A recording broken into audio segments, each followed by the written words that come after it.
Back to Mr. Phillips.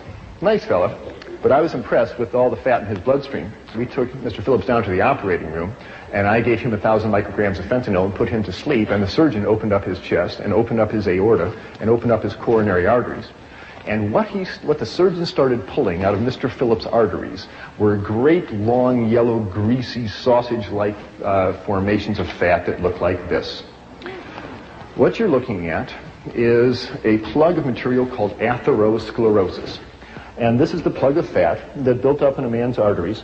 The artery was a tube coming out at you from the screen. The artery wall has been cut away, and you're just looking at the fat that built up. It started around the edge of the blood vessel and started moving in on the blood flow channel as the years went by. And the blood flow channel got smaller and smaller and smaller till only this dark red spot was left for the blood flow to come through. And when a clot formed here, it stopped the blood flow completely through that artery. And because it happened in this man's right coronary artery, it stopped the blood flow to his heart and bought him a ticket to the autopsy table. This is the #1 cause of death of people in North America. Every 30 seconds on this continent, Canada included, somebody grabs their chest and falls over with a heart attack. This is animal fat clogging up the arteries. When you send this material down to the pathologist and you ask him to analyze it, the report always comes back the same: saturated fat and cholesterol. It's animal fat. The pathology report never, ever, ever contains the words remnants of broccoli, rice, and tofu. It's animal fat. The good news is when you stop running animal fat through your bloodstream, this stuff melts away. This stuff will come off the artery walls, and arteries can open up. And Dr. Dean Ornish in California and Dr. John McDougall and a number of other physicians are now routinely reversing atherosclerosis, having people cancel their coronary artery bypass surgery because they changed their diet and their arteries have opened up. That's the good news. Here is the process happening. Here are 6 arteries coming out at you from the screen. The dark red circle is the artery wall. The pink material is the atherosclerotic material clogging the artery. The white spot is the blood flow channel, which is getting smaller and smaller and smaller. Any organ dependent upon this blood vessel for its blood flow is in trouble. Fortunately, it's a reversible disease. This atherosclerotic material clogs arteries all over the body. It's just a matter of which artery to which organ clogs up first that gives you the symptoms. If the yellow atherosclerotic fat builds up in an artery going up to the brain, you will suffer a stroke. If it clogs an artery going to your kidney, you'll suffer kidney failure or high blood pressure. If the atherosclerotic material accumulates on the walls of large blood vessels like the aorta that takes blood from the heart down to the abdomen and legs, the artery walls become damaged and weaken. They lose their strength. And the high pressure in the blood vessel causes the artery to balloon out, forming an aneurysm, which can then rupture, leading to emergency surgery or death. If the yellow atherosclerotic material clogs up an artery going to a loop of intestine, the general surgeon will open your abdomen and remove that loop of bowel. If the atherosclerotic material clogs up an artery going to a toe or foot, you will watch that toe or foot turn dark and gangrenous, and you'll sign permission forms for amputation. And if the atherosclerotic material clogs an artery going to the heart, you will suffer crushing chest pain when you walk, called angina pectoris. Or if it clogs the blood flow completely and damages the heart muscle, that is a heart attack. People, this is all the same disease. We are talking about animal fat essentially clogging up the arteries throughout the body, and it's the #1 cause of death and disability in North America. And this is essentially a disease of people who eat animals and the products made from animals. You almost never see these diseases in pure vegetarians. And William Costelli, the doctor who runs the Framingham Heart Study, says he has never seen a heart attack in anybody with a cholesterol below 150, and there's good reason for that. Why does this happen? Because all fats are not created equal. There's a fundamental difference between animal fats and plant oils. Animal fats contain cholesterol. No plant food contains cholesterol in any significant amount. It is an animal product.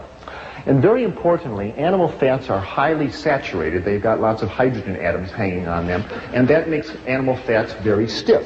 In fact, animal fats are solid at body temperature.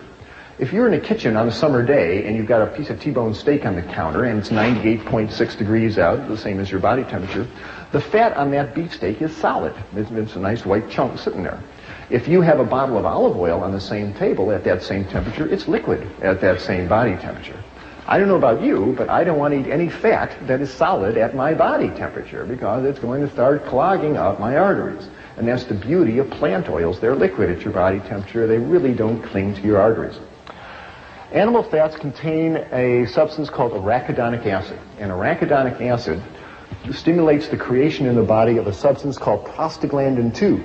And prostaglandin sets off lots of inflammatory reactions in the body that can irritate the blood vessels, perhaps contributing to atherosclerosis. It may well cause a lot of inflammatory reactions in the joints, the skin, the bronchial membranes, and other places.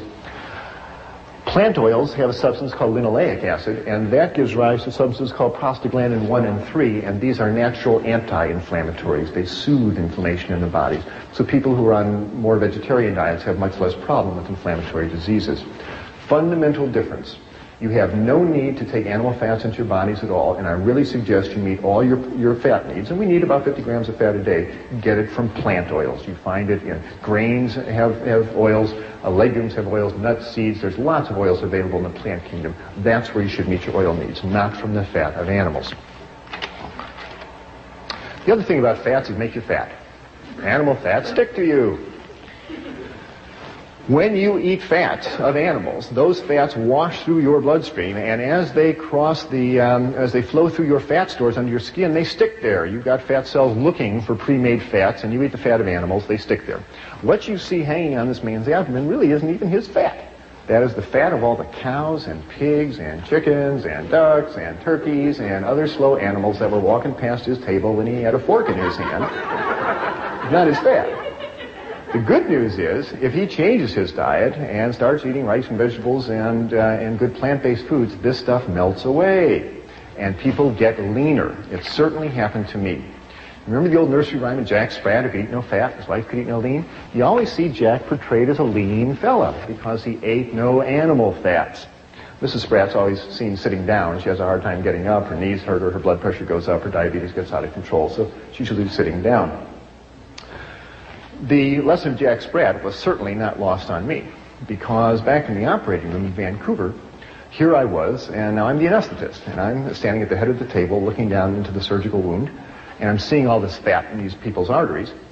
And I did most of my growing up on a dairy farm in Wisconsin. I've been milking cows since I was 6 and driving tractors since I was 8. And not only was Mr. Phillips eating all these animals, but so was Dr. Klaper.